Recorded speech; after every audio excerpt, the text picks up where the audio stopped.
For that verse 16 of that 1 John chapter 4 says, for God is what? Love. If there is any way you can define God and you will not miss it, is that God is love. God is love. So God's love is strong because that is the person of God. Every other thing that God is something he does. So God is almighty. God is all powerful. God can deliver. God can heal. But all these things flows out of love. But the real essence of God is love. At the core, at the base of God is love. Everything he does is because he loves you. If you understand this part, you will understand what I want to say very, very, very shortly. God is love. God is love.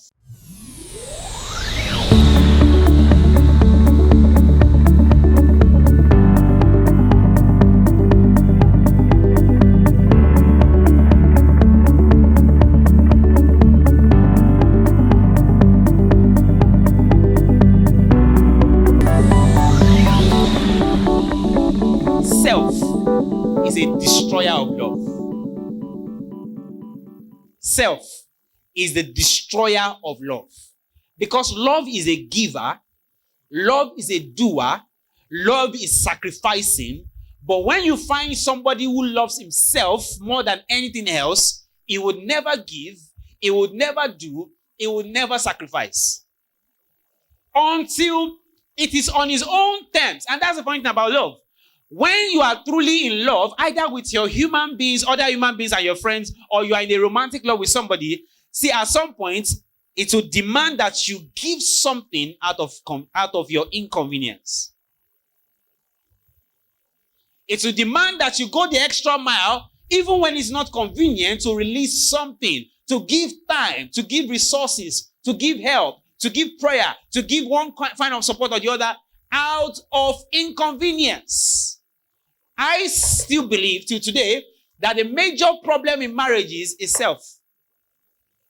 Everybody enters into marriage, two parties enter into marriage, and then they entered with self, with the mindset of me, what I can get, what I'm getting from here, what am I getting from here? Why is he talking to me? Why is he insulting me? Why am I the one only doing all of the chores? Why me? Anytime you talk about me, you are going to have a problem. And you can tell if you are not married. You can tell when you are, even when you are not married, when you have a friend, you are dating somebody, and the person cares about, every time they like to talk about me. That person has some level of selfishness. If they don't deal with it, it will deal with them in marriage. If you don't deal with self will deal with you. Same thing in our spiritual life. Self will kill anything. Self can kill any argument. Some people, anything you give them, they just find reasons not to do it. So, no, that's not my kind of person. Anytime you use my. I'm afraid of people who use my. Me, always me and I. Myself, me and I, every time. It's a bad signal. When we want to love, then we must get rid of me. The me mindset, the me mentality has to jump out of the box. Has to leave our vocabulary. Because see, you cannot be exalting yourself beyond what you are. Romans 12 and verse 3. For by the grace given me, I say to everyone among you, not to think of... Now, so I'm reading NIV, but King James is coming to my head. Said not to think of himself more highly than he ought to. So NIV says, do not think of yourself more highly than you ought, but rather think of yourself with sober judgment in accordance with the faith God has distributed to each one of you. So there's something called over-bloated ego. Over-bloated estimation of yourself. You are 5 kg, but in your eyes, you are 50 kg. How many people have seen people like that? They are not rich, but they are always bragging. They are not smart, but they are always the first to talk. The Bible says that even if you are quiet, people will assume that you are wise. That's what the Bible says. So if you don't know, keep quiet first. Listen to other people. When you listen to them, when they now ask you, so what do you think? You will gather from what this one said, what this one said, what this one said, and then do the conclusion. They will think, even those ones that are wise will think that, this guy is smart. No, because you didn't talk first. They're not that smart. So when you are full of yourself, you are just 5 kg, but you think you are 50 kg, you will make a mess of yourself. And that's why people make a mess of marriages as well. Always dragging. See, when you see husband, there's one meat, you can't leave one meat for your wife. You are saying, me, I'm the head of this house, I can have. You find a man fighting over meat. No. They are not joking, no. They are fighting. No, that's not a man. Some men. So, and that's why it's called love. See, how you know you actually love is that you sacrifice. And it's easy for you to do so. How you will be tested is, at some point, you won't have enough. There'll be just one left. And that one, life will ask you will demand of you to release it to the other person. When you struggle too much to live your last, you're a self-centered person. You have to deal with self. Because I'm spending time on self today. Because if you don't remove self from the equation, you can't really love. Because love would demand of you to give and to do and to do and to continue to do even when it's not convenient. What we see in marriages these days, or even relationships, are relationships of convenience. So the girl checks the guy out and looks at him and says, does he have a car? Why are you asking if he has a car? You're not asking if he has a car for himself, for his own good. You're asking because when he comes to pick you up, you will not trek and enter keke, he can carry you. You are talking about you, not him. So you are trying about looking at his money. What does he have? So that does he have enough money to take care of what? Of me, not himself. You are thinking about. So I don't know if you understand what I'm saying. So we are getting things very, very mixed up. First of all, the question a single lady should be asking herself about a guy she wants to marry is that, does he even have money to take care of himself? Because I kid you not, if you marry a child of God who loves you, if he can take care of himself, that's the guarantee you need to know that he will take care of you. He doesn't have to be very wealthy. Once he can take care of himself, that's the starting point. So stop looking for men to say that, does he have money? What you're looking for is somebody that has money to go around. So that when he takes you out, let's meet at KFC, you will not carry your other chickens, your other friends. You go there, and then all of you won't take away. No. I bind that devil. If I was a man, I would just leave you people there. I would say, hey, hi, Nkechi, how are you? Hey, how are you? Then I'll say, please, I'm coming. I just want to use the restroom. Can we order? Oh, why not? Why not? Why not? Feel free. You will not see me again forever. I will not pick your call. It's you I want to marry. Why are you calling your village? Self. So that you can all go back and they say, that guy carry you, that guy get money. That's how they carry some girls. They use them for different things and throw them out of the car. I've seen plenty on social media. You all know what I'm talking about. Self. Take self out of the equation. If you take self out of the equation, you'll be able to give love and you'll be able to accept love correctly. Take self out. Selfish people do not love completely. For them, love is transactional. What can I get out of this deal? And it's even worse now because the Gen Zs themselves, people about, they are naturally selfish people. Naturally, what's that word that I used the other time? Who always want to get something from somebody else. There's a word now I'm trying to find. I can't look for it. Thank you. Naturally entitled people. So they get into spaces and to get into conversations, and the first thing they want to look for is, so what is my deal here? What is my cut here? And if they don't get it, depression.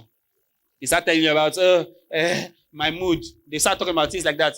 I'm not balanced. I'm not okay. You cannot bring that mindset into marriage.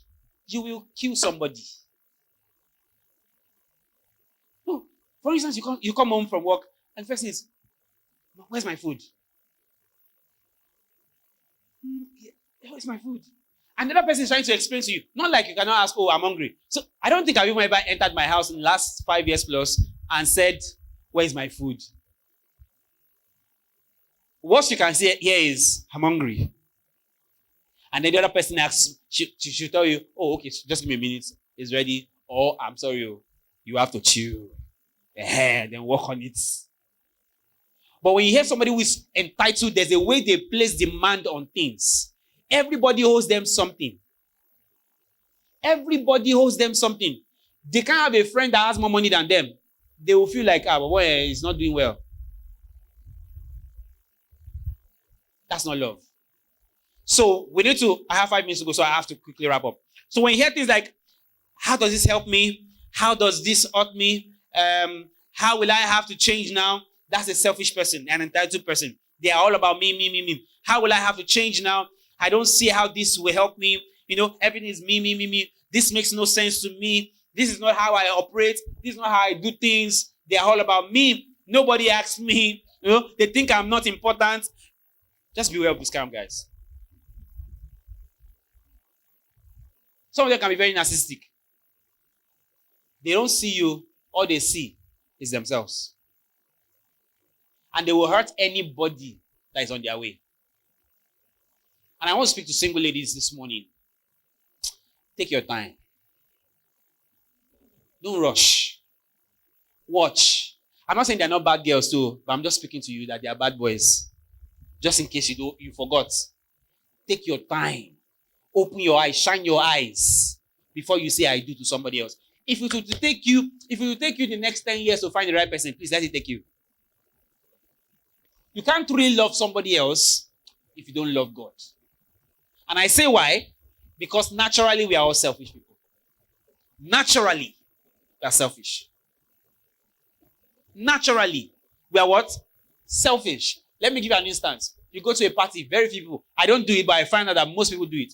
When you go to a party and then, in those parties they are serving food, the caterer or the servers will come to one side of the table with their tray and then pass the food. Many people will collect their food first, and then they will pass the food and pass the food and pass the food. That's the self-centeredness of a natural man. What you are supposed to do actually is, as they are passing the food, don't collect for yourself. You pass it and pass it and pass it until the food gets to you.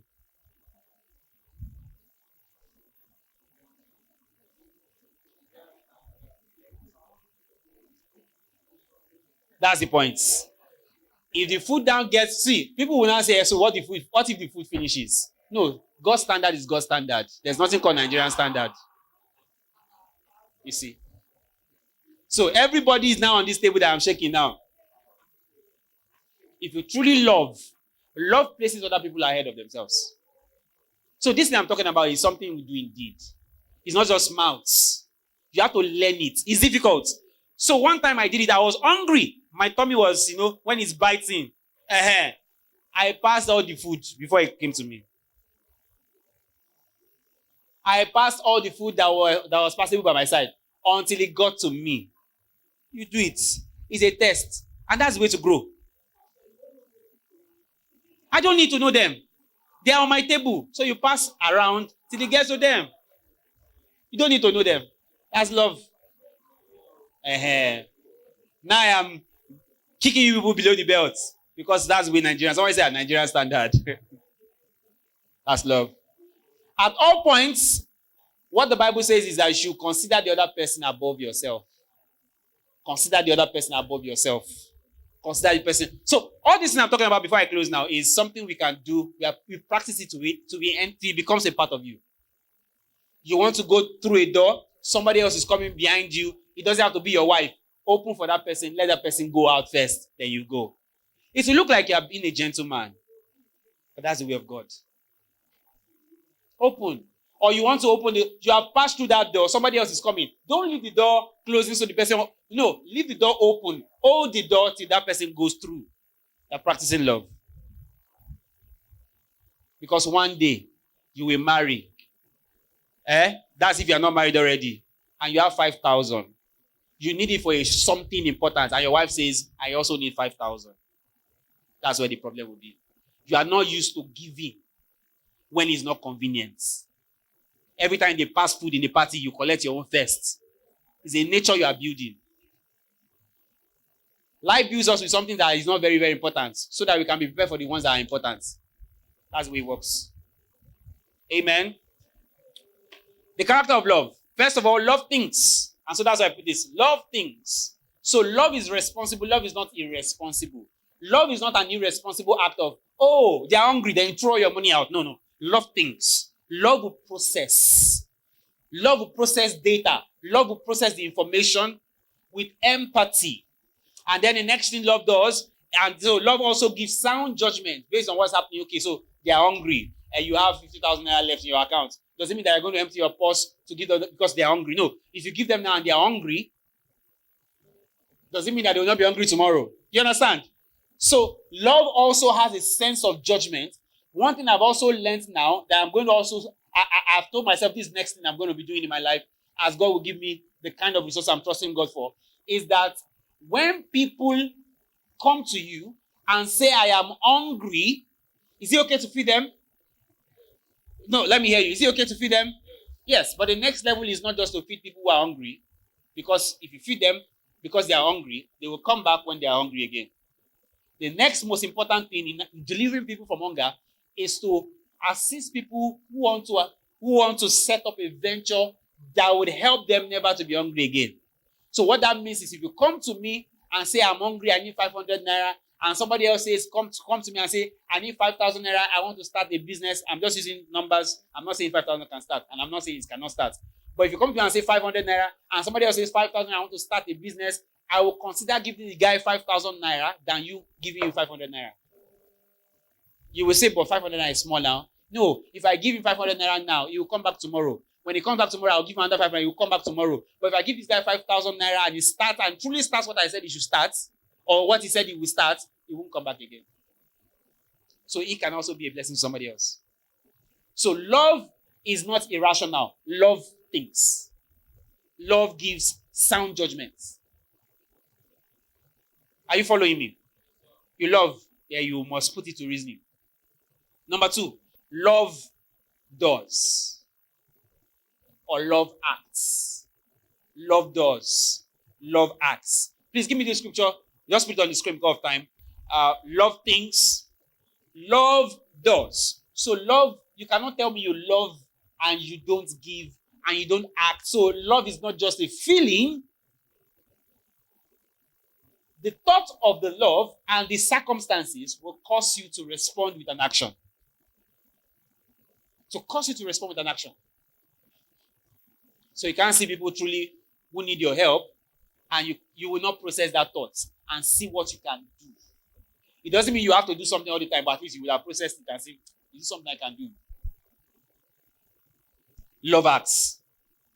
Number 3, love waits.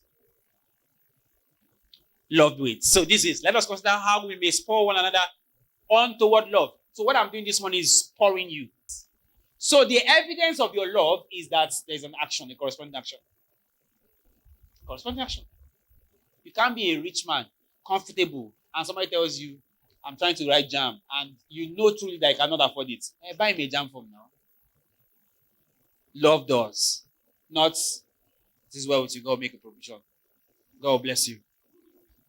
But God can bless you through him now. So don't let him be wasting time praying. Answer his prayer.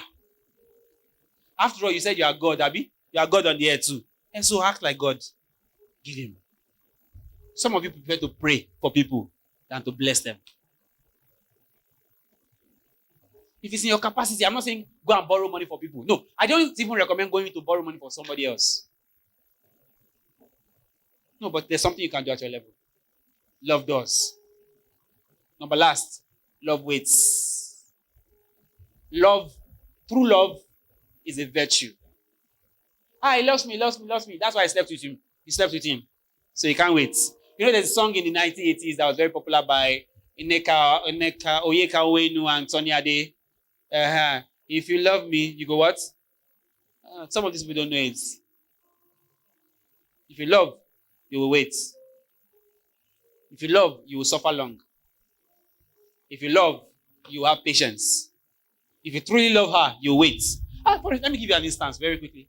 When new moms just have children or have babies, you know they can't have sex for a while. Do you know? No, some people don't know because they are still single. Do you know? So I need to tell the guys. So the women will know by nature, your body will tell you that you can't have sex. But the men will not know, so they need to know. And there's a waiting period. And so you would be ready, but your wife is not physically ready for that. Sometimes she's not even emotionally ready. If you have to wait for 3 months, can you wait? You're like, for what? Show later. No, you two go and do it. You will know better later because later. Don't wait. He loves you, he loves you, he loves you. And he's saying you should have sex with him. If he really loves you, ask him to wait now. So some of the girls, I'm coming to the girls now. I thought I was going to come to you next week, but let me give it to you this evening or this afternoon. First one, first dose. Sex is not a proof of love. You hear me, sir? Sex is not a proof of love. Somebody's writing that like that. Sex is not a proof of love. You can't be throwing yourself around the town in the name of he loves me. He said he loves me. He said, do you know if he loves you? That's the funny thing about love. I can only tell you that I love you. You can't really, it takes time to know if somebody really loves you. And that is why when people are getting married, it happened to me. I love Pastor Biola. But when we're getting married and we're walking to that church, that morning I still woke up, I said, are you sure you're doing the right thing? God help me. I still told God, days to that way, I said, God, if this person is not me, just cancel this thing. Pata pata. I must not marry wrong. Because you will still have your doubts. So nobody can actually tell you that they love you and you just accept it. No, it takes time to know. In some departments, it will take you 2 years, 3 years to actually know, this person. Issues will happen. Things will happen that would, that would what's the word now? That will reassure and reaffirm to you that, this guy loves me. So it's not about sex. It's not about sex. And you guys are trying to say, it's just once now, let's just do it. No, stop that nonsense. Stop that nonsense. Stop putting pressure on people. On somebody else's daughter. Your children too, they will put pressure on them. So be careful. Be careful.